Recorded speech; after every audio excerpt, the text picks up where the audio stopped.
A very good evening to all of you दोस्तों। स्वागत करते हैं आप सभी का अनअकैडमी बीपीएससी के इस प्लेटफॉर्म पे, जहां पे मैं जितेंद्र कुमार आपके लिए लेकर आया हूं शाम के 6 बजे का ये मॉक टेस्ट। ये मॉक टेस्ट दोस्तों आपको बता देना चाहते हैं कि 66 बीपीएससी के रिगार्डिंग तैयार किया जा रहा है। यहाँ पे हर पैटर्न के क्वेश्चन रहेंगे जो कि आपके एग्जाम में पूछे जाते हैं। जी हाँ, आपके एग्जाम के पैटर्न, बीपीएससी के पैटर्न पे ही ये एग्जाम सिनेरियो तैयार किया जा रहा है। तो आप भी यहाँ पे टेस्ट दें हमारे साथ जुड़कर। दोस्तों आपको बताना चाहेंगे कि रोज सुबह के 4 बजे आपको करंट अफेयर का क्लास दिया जाता है। तो 30 मई यानी कि कल का करंट अफेयर देखना ना भूलें, क्योंकि इस दिन आपको पूरे महीने का 1 तारीख से लेकर पूरे महीने का करंट अफेयर शेयर किया जाएगा। तो इस वीडियो को जरूर देखिएगा अपने चैनल पे या अनअकैडमी बीपीएससी पे। चैनल पे नए हैं तो चैनल को सब्सक्राइब कीजिए बेल के आइकन को दबा के, ताकि हर एक वीडियो का नोटिफिकेशन आप तक सबसे पहले हमारे चैनल के माध्यम से आपको जा सके। चलिए, इसका पीडीएफ जो है दोस्तों टेलीग्राम पे मिल जाएगा। तो नीचे डिस्क्रिप्शन में लिंक दिया गया है टेलीग्राम का। टेलीग्राम एक एप्लीकेशन है जिसे आप डाउनलोड करके भी वहाँ पे अनअकैडमी बीपीएससी सर्च कर सकते हैं, या फिर इसके लिंक को जाके फॉलो कीजिए, वहाँ से आपको पीडीएफ मिल जाया करेगा। चलिए, तो शुरुआत करते हैं इस टेस्ट का, जो कि रोज शाम को 6 बजे आपके लिए लेकर आते हैं। पहला क्वेश्चन आपके सामने ये रहा दोस्तों।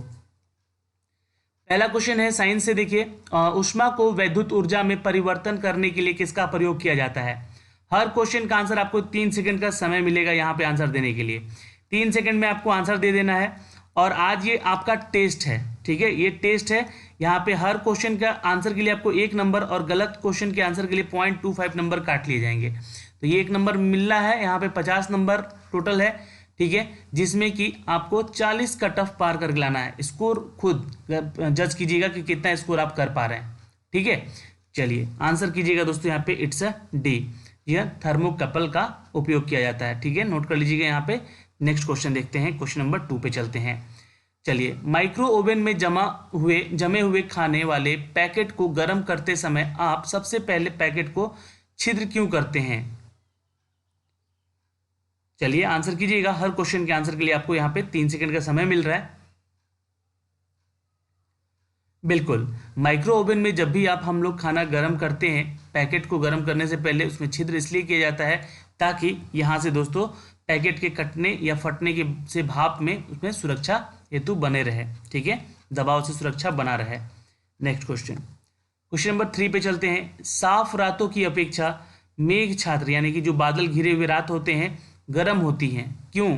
इसमें क्या मुख्यतः इसका कारण क्या है। मतलब जब रात में आप देखते होंगे कि जब बादल घिरे हुए रहते हैं आसमान में रात में, तो उस दिन आपको थोड़ी गर्मी महसूस होती है, उमस ह्यूमिडिटी टाइप का लगता है। लेकिन साफ रात में यही आपको वो, अगर आप छत पे सोएंगे तो ठंडा महसूस होगा, क्यों। जी हाँ दोस्तों, आंसर कीजिएगा। क्योंकि पृथ्वी द्वारा दी गई ऊष्मा को वापस परिवर्तित कर देता है। जी हाँ, पृथ्वी द्वारा दी गई जितनी भी ऊष्मा है उसको क्या होता है, तो वापस परिवर्तित कर देता है। जबकि बादल रहते हैं तो वो क्या करते हैं, परिवर्तित नहीं करने देता है, जिसके चलते यहाँ पे हमें गर्मी लगती है। क्वेश्चन नंबर 4 पे चलते हैं दोस्तों। इंसोलेशन, जिसे हम लोग आपतन कहते हैं, इसका अर्थ क्या है, इस शब्द का अर्थ क्या है। फटाफट आंसर करेंगे। हर क्वेश्चन का आंसर देना यहाँ पे इंपॉर्टेंट है आपके लिए। हर क्वेश्चन आपको 1 नंबर देगा और गलत आंसर आपको 0.25 नंबर काट लेगा। तो स्कोर भी आपको खुद ही जज करना है कि कितना स्कोर कर पा रहे हैं आप लोग। चलिए, आंसर होगा दोस्तों यहाँ पे बी। जी हाँ, आपतित और सौर विकिरण। जी हाँ, इंसुलेशन का मतलब होता है आपतित और सौर विकिरण। B is the correct answer. और ये बीपीएससी में ही पूछा गया प्रश्न है, यहाँ पे नोट कर सकते हैं आप लोग, स्टार मार्क लगा सकते हैं। हो सकता है कि क्वेश्चन यहाँ से रिपीट भी हो जाए। और आज के इस पैटर्न में आपको कुछ ऐसे क्वेश्चन भी मिलेंगे जो कि आपके परीक्षाओं में पूछे गए हैं, ठीक है। तो सोच समझ के आंसर यहाँ पे कीजिएगा। चलिए नेक्स्ट क्वेश्चन देखते हैं दोस्तों। डेजर्ट कूलर द्वारा शीतलन किस पर आधारित होता है। जी हाँ, आप लोग डेजर्ट कूलर का उपयोग किए होंगे जरूर। तो इसमें शीतलन का किस पर आधारित होता है। शीतल यानी कि ठंडा होने का कारण किसके का चलते होता है, ये किस पर आधारित होता है। चलिए आंसर नीचे कमेंट बॉक्स में सभी कोई कीजिए, जितने भी लोग देख पा रहे हैं एक्सक्यूज को, और ज़्यादा से ज़्यादा लोगों में शेयर कीजिए। देखिए, वीडियो को जितना शेयर कीजिएगा आपके कंपटीटर आपके साथ यहाँ पे जुड़ेंगे। और ये सारे प्रश्न बीपीएससी, बिहार दरोगा और बिहार ईएसआई के जो छात्र तैयारी कर रहे हैं वो भी देख सकते हैं। ये क्वेश्चन सिनारियो जो है इंपॉर्टेंट होता है उनके लिए। बिल्कुल आंसर कीजिएगा दोस्तों यहाँ पे सी, वाष्पशील शीतलन पर, नोट कर लीजिएगा। नेक्स्ट क्वेश्चन है दोस्तों कि वह ऊर्जा जिसके द्वारा पृथ्वी की सतह के नीचे ऊष्मा को प्रयोग में लाया जा सकता है उसे क्या कहते हैं? बिल्कुल आंसर कीजिएगा दोस्तों, इट्स अ डी, भूतापीय ऊर्जा कहते हैं। जी हाँ, वैसी ऊर्जा जिसके द्वारा पृथ्वी की सतह के नीचे ऊष्मा का प्रयोग में लाया जा सके उसे हम लोग क्या कहते हैं? भूतापीय ऊर्जा। D is the right answer. Next question देखेंगे, रेल की पटरियों में दो रेल के बीच में जगह क्यों छोड़ी जाती है? यह आपने रेल की पटरियां देखी होंगी, ठीक है, और ये जो है कुछ इस तरह का प्रतीत होता है आपको, है ना? तो ये इन दोनों के बीच की जगह जो है वो क्यों छोड़ी जाती है? आंसर कीजिएगा सी, रैखिक विस्तार का समायोजित करने के लिए। जी हाँ, आंसर हमारा क्या हो जाएगा? रैखिक विस्तार का समायोजन करने के लिए। C is the right answer. Question number 8 पे चलते हैं। डीजल इंजन में ईंधन को ज्वलित करने के लिए आवश्यक उच्च तापमान किसके द्वारा प्राप्त किया जाता है? बिल्कुल आंसर कीजिएगा दोस्तों, सी, सिलेंडरों में वायु की संपीड़ित करने के लिए। C is the right answer, note कर सकते हैं। नेक्स्ट क्वेश्चन देखेंगे दोस्तों, क्वेश्चन नंबर 9। ईंट के बने भवनों की तुलना में कच्ची मिट्टी के भवनों की ग्रीष्म में ठंडे और शीतल काल में अधिक गर्म होने का क्या कारण है? क्वेश्चन नंबर 9 का आंसर कीजिएगा दोस्तों यहाँ पे। बिल्कुल आंसर कीजिएगा, इट्स सी, कच्ची मिट्टी का उष्मारोधी होना। C is the right answer, note कर सकते हैं। चलिए क्वेश्चन नंबर 10 पे चलते हैं। ये सारे प्रश्न आए हुए एग्जाम में, एक एक क्वेश्चन इंपॉर्टेंट होता है, इसलिए सोच समझ के आंसर कीजिएगा दोस्तों। सापेक्षित आर्द्रता को किस रूप में व्यक्त किया जाता है? सापेक्षित आर्द्रता को किस रूप में व्यक्त किया जाता है? जल्दी से आंसर करेंगे नीचे कमेंट बॉक्स में। बिल्कुल, जिनका उत्तर आ रहा है दोस्तों यहाँ पे, इट्स सी, प्रतिशत में हम व्यक्त करते हैं आर्द्रता को, ठीक है। यहाँ पे आंसर हम क्या करेंगे? सी कर लेंगे। जी हाँ दोस्तों, आप लोग ह्यूमिडिटी को कैसे व्यक्त करते हैं तो देखते हैं मोबाइल में भी अपने, जहाँ पे एक टेम्परेचर बताता है। टेम्परेचर हमें डिग्री सेल्सियस में पता चलता है, लेकिन ह्यूमिडिटी बताता है कि ये इतने % आज ह्यूमिडिटी रही है पूरे दिन भर की, तो वो प्रतिशत में हमें पता लगता है, या आप बता सकते हैं। क्वेश्चन नंबर 11 पे चलते हैं। क्वेश्चन थोड़ा सा जीके से भी है यहाँ पे। तो महाभारत के लेखक कौन थे? चलिए आंसर कीजिएगा दोस्तों। ऑप्शन है आपके पास 4 यहाँ पे, नीचे कमेंट बॉक्स में जल्दी से आंसर कमेंट कीजिएगा। ये बिहार दरोगा में पूछा गया प्रश्न है, तो ये इंपॉर्टेंट है, क्वेश्चन आ सकता है आपके बीपीएससी में भी। महाभारत के लेखक, देखिए लेखक और पुस्तकों से रिलेटेड क्वेश्चन एग्जाम में जरूर पूछता है, तो कुछ करंट के भी बुक्स ऐसे होंगे जिसके लिए आपको मैं बताऊंगा करंट अफेयर वाले सेक्शन में, ठीक है, जो कि सुबह 4 बजे आपको दिया जाता है, तो वो वीडियो भी देखना ना भूलें आप लोग, है ना। चलिए आंसर कीजिएगा, इट्स ए, वेद व्यास ने लिखा था महाभारत काव्य। क्वेश्चन नंबर 12 पे चलते हैं। चलिए, कौन सा संयोजन विषाणु जनित रोग फैलाता है? विषाणु जनित रोग, जी हाँ, विषाणु जनित रोग दोस्तों H5N1, नोट कर सकते हैं आप लोग यहाँ पे। H5N1 जो है ये विषाणु जनित रोग फैलाता है, जैसे कि स्वाइन फ्लू, प्लेग, ये सब क्या है? विषाणु के द्वारा फैलने वाले रोग हैं। आंसर ए हो जाएगा। नेक्स्ट क्वेश्चन है दोस्तों, निम्नलिखित में से किसे लाल रक्त कणिकाओं को कब्रिस्तान कहा जाता है? चलिए इन चारों में से बताइए। लाल रक्त कणिकाएं तो ये सभी हैं, लेकिन किसको यहाँ पे उसका कब्रिस्तान कहा गया है?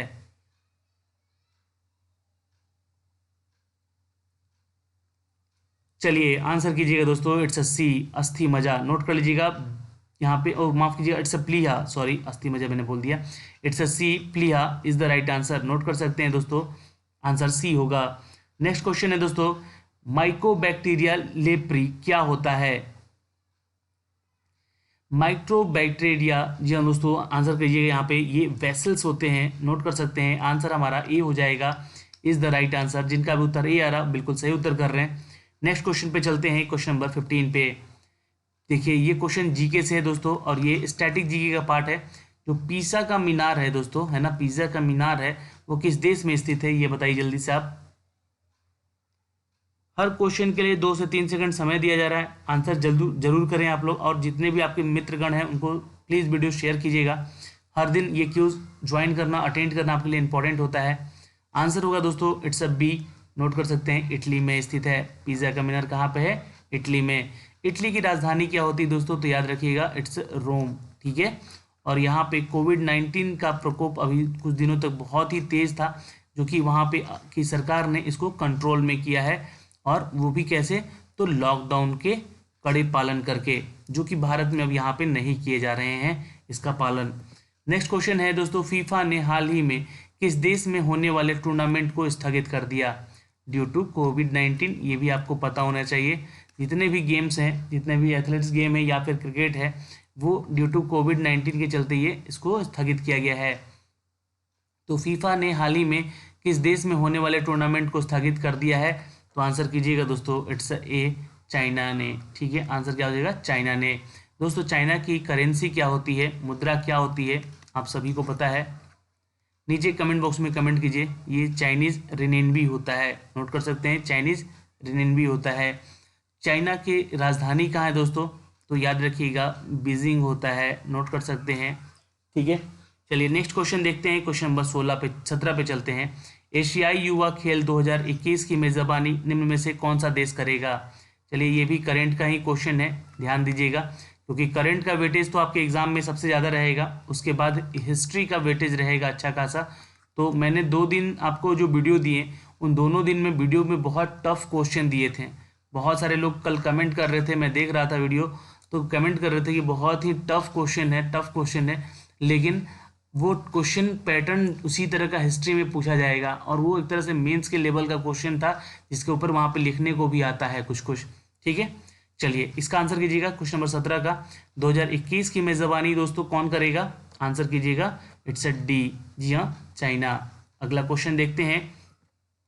भारतीय पहलवान बजरंग पूनिया, ये भारत से बिलोंग करते हैं और ये पहलवान हैं। ठीक है, विश्व कुश्ती चैंपियनशिप की नवीनतम रैंकिंग में कितने स्थान पर बरकरार रखें अपने आप को?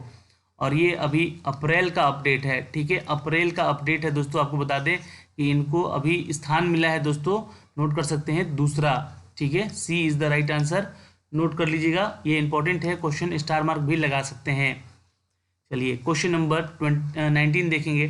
किस भाषा के मशहूर संगीतकार M.K. अर्जुन हाल ही में कोच्चि में पल्लुरुथी में स्थित आवास पर उनका निधन हो गया? तो कोच्चि दोस्तों शहर है कहाँ का? तो केरला का, याद रखिएगा।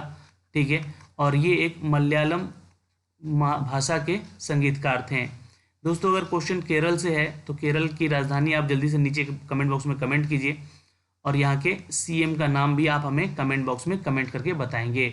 ये आज का आपका टास्क है। ठीक है, चलिए नेक्स्ट क्वेश्चन है दोस्तों, जी आंसर बी हो जाएगा। नेक्स्ट क्वेश्चन है बी 20 यहाँ पे। चलिए, सुप्रीम कोर्ट के द्वारा 13 जनवरी 2020 को दिए गए आदेश के बाद किस शहर में 14 बड़ी निर्माण परियोजना स्थलों पर एंटी स्मॉग गन का उपकरण लगाया गया? ये एक अच्छा क्वेश्चन है।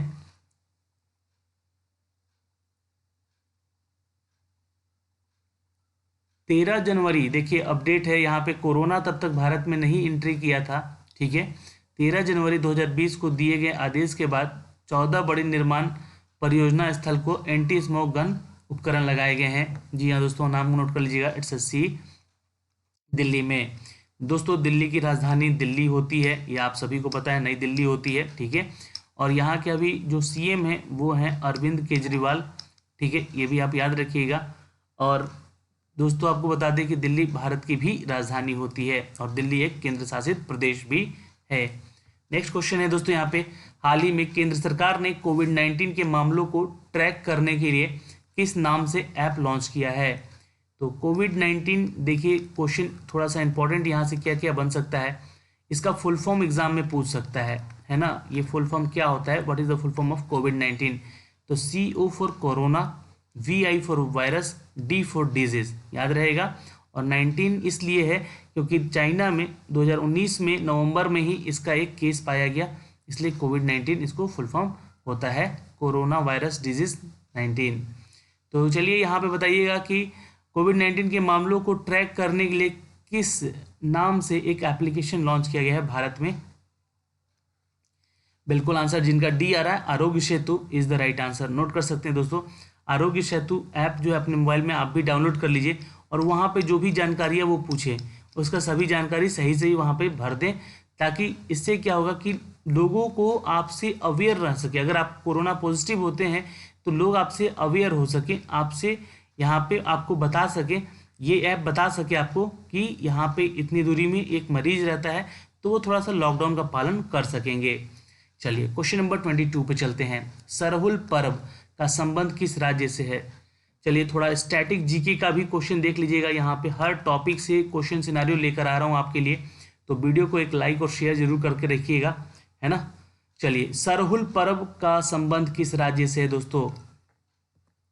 बिल्कुल Jharkhand is the right answer, note कर सकते हैं दोस्तों। झारखंड की राजधानी रांची होती है और यहाँ पे अभी मुख्यमंत्री हैं हेमंत सोरेन, नोट कर सकते हैं दोस्तों, हेमंत सोरेन है, ठीक है। मुर्मू जो है यहाँ की राज्यपाल हैं, ये आप नाम लिख लीजिएगा इनका, ठीक है, इंपॉर्टेंट है, ये क्वेश्चन पूछ सकता है वैसे। तो ये सरहुल पर्व जो है वो राजस्थान से जुड़ी हुई एक पर्व है। क्वेश्चन नंबर 23, ये भी स्टैटिक जीके का ही पार्ट है, आंसर कीजिएगा जल्दी से आप लोग।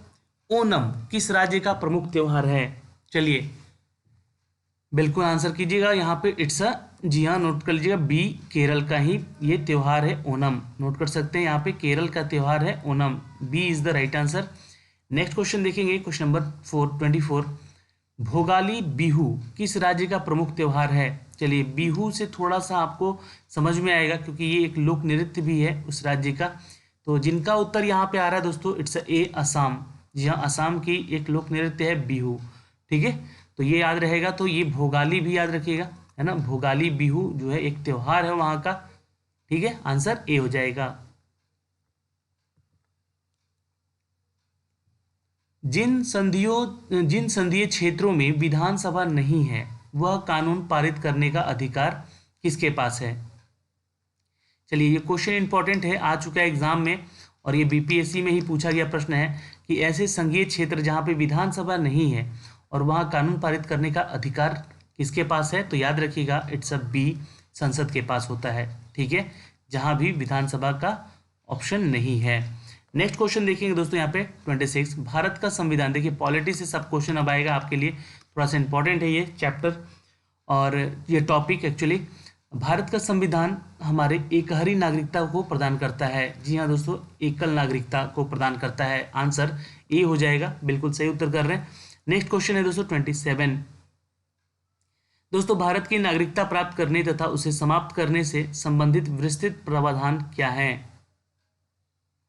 चलिए आंसर फटाफट पढ़िएगा, यहाँ पे आंसर कीजिएगा। भारत की नागरिकता प्राप्त करने तथा उसे समाप्त करने से संबंधित विस्तृत प्रावधान क्या है? तो आंसर कीजिएगा इट्स सी, सन 1955 में भारतीय संसद द्वारा पारित अध्यादेश में उपलब्ध होना, ठीक है, आंसर हमारा सी हो जाएगा। नेक्स्ट क्वेश्चन है दोस्तों यहाँ पे कि मूल संविधान द्वारा मौलिक अधिकारों को, जी हाँ नोट कर लेंगे, मौलिक अधिकारों को 7 श्रेणियों में विभक्त किया गया है, परंतु अब इसे केवल कितनी श्रेणियों में रखा गया है?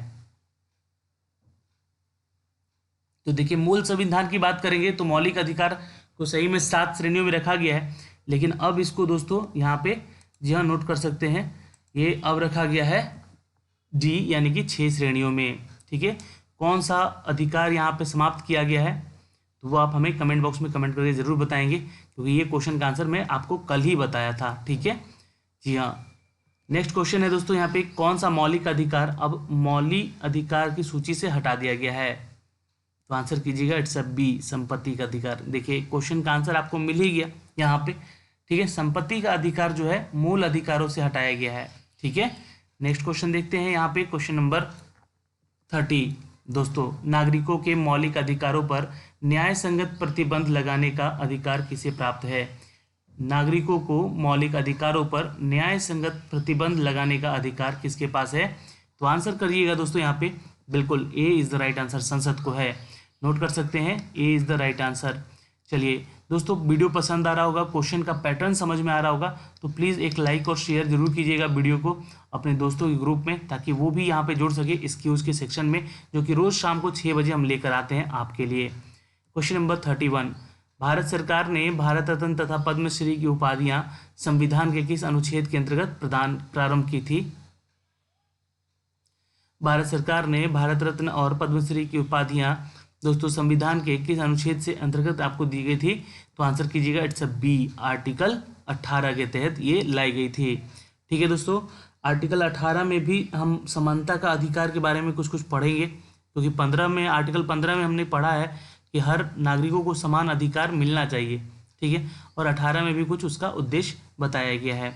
क्वेश्चन नंबर 32 पे चलते हैं। भारत में सिख जो समुदाय है, यानी कि जो सिख सरदार होते हैं, सिख जो एक धर्म है, उनको कृपाण जो पहनते हैं रखने की अनुमति है। आप लोग देखते होंगे एक छुरानुमा कुछ आप ये अस्त्र रखते हैं ये लोग अपने पास।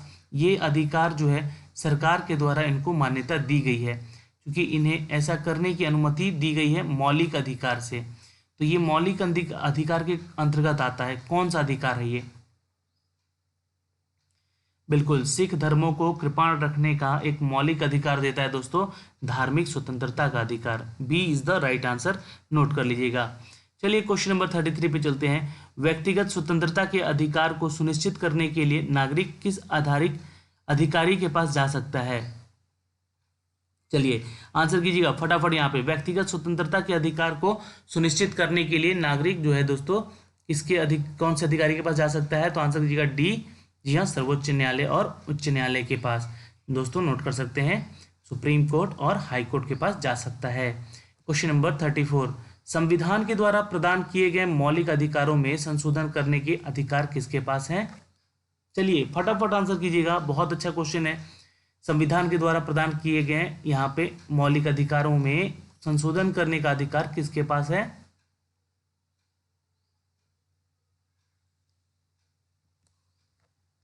बिल्कुल संसद के पास है, नोट कर सकते हैं, C is the right answer.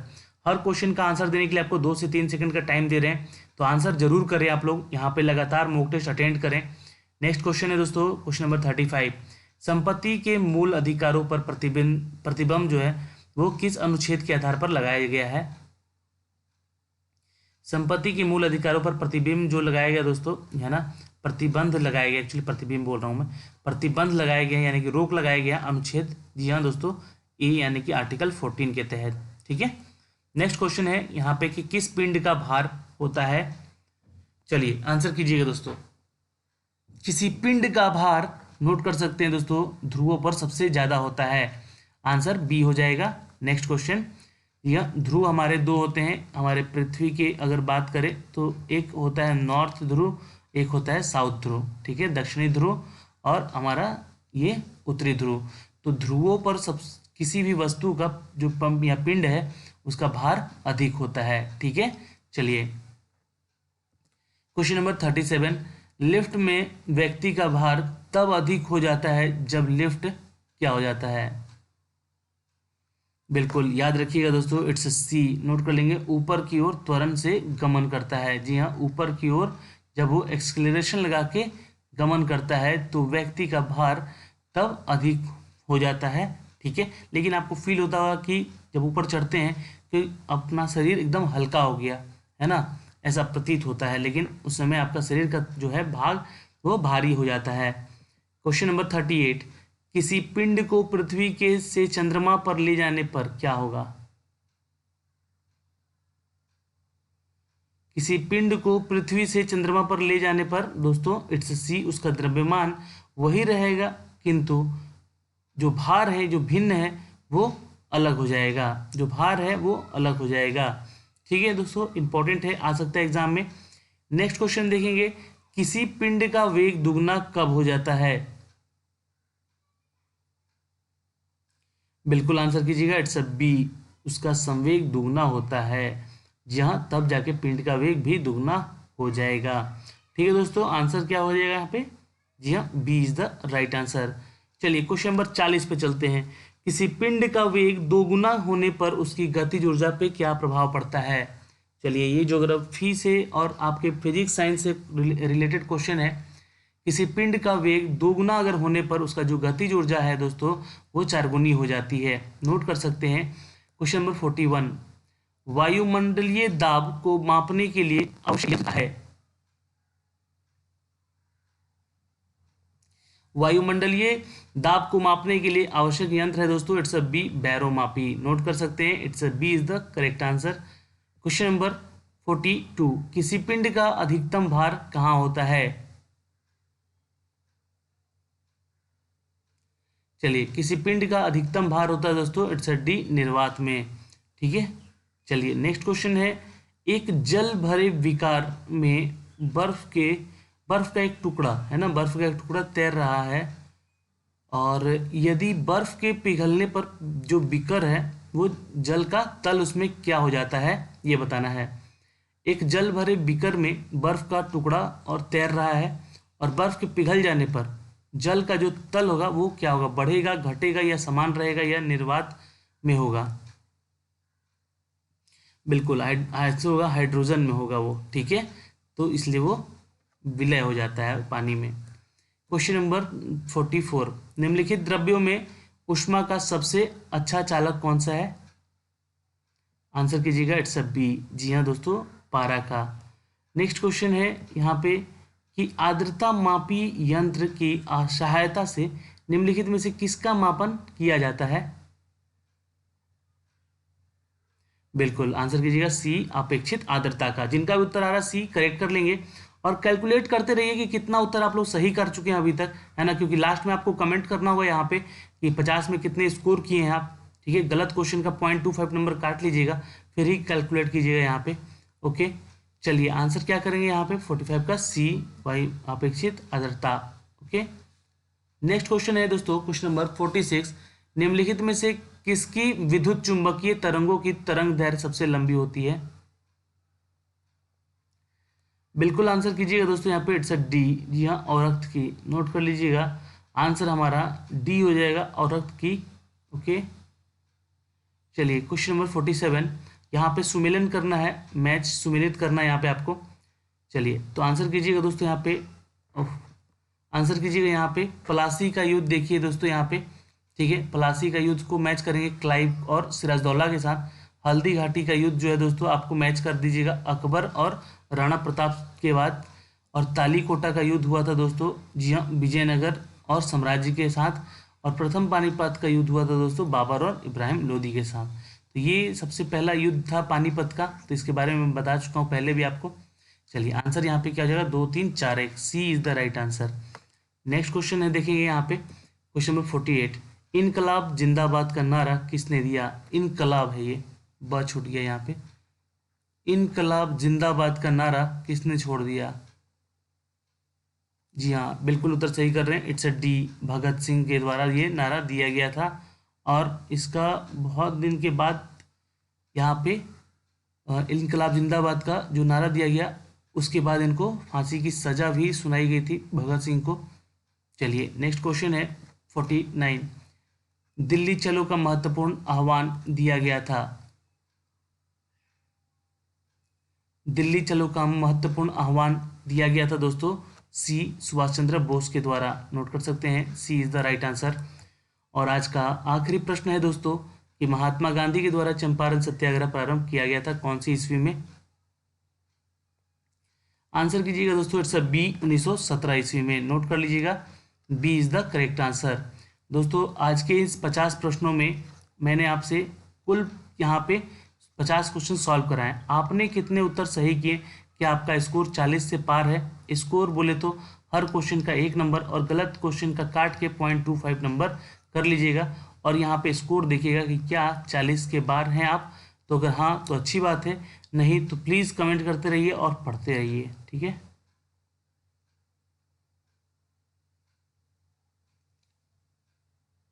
और इस वीडियो का जो PDF है दोस्तों वो आपको मिल जाएगा टेलीग्राम पे, तो नीचे डिस्क्रिप्शन में लिंक दिया हुआ है, आप वहाँ से जाके इसको डाउनलोड भी कर सकते हैं। फिर भी कोई डाउट होता है तो आप लोग कमेंट बॉक्स में कमेंट करके पूछ सकते हैं।